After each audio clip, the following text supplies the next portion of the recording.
Good morning, everyone. We're making some breakfast quickly and we're making oatmeal. So we're going to use an oatmeal recipe ratio of 1 cup of water for every 1/2 cup of oats. I know this is the ratio from the back of the bag.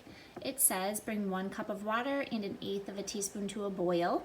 So we've done that. Here's our water boiling. And then add 1/2 cup of Trader Joe's oats. Now that's great if I only want to feed one person, but I need to feed 2 people. So I'm going to take that recipe of 1 cup to 1 cup of water for every 1/2 cup of oats, which I can write as a fraction or with a colon or with the word 2, and I'm going to double the recipe to feed 2 people. So I now need 2 cups of water and 1 cup of oats. Okay, how do I know that?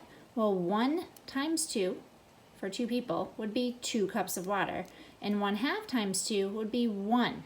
So if I have 2 of these 1/2 cup of oats, I'm going to add 1 in, and then I'm going to go back in the bag and add in a second one. I need 2 1/2 cup of oats so that my recipe is proportional and the oatmeal consistency is the same.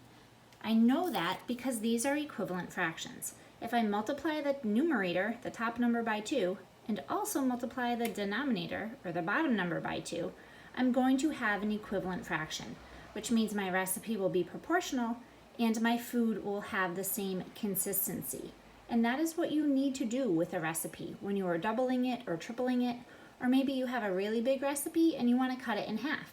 If you want to cut it in half, you'd work backwards. Let's imagine we were starting with a recipe that fed 2 people, this one, and we only needed to feed 1 person. We would divide by 2. 2 divided by 2 is 1.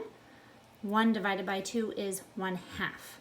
Okay, so that's how we work with recipes and equivalent fractions or equivalent ratios in the kitchen.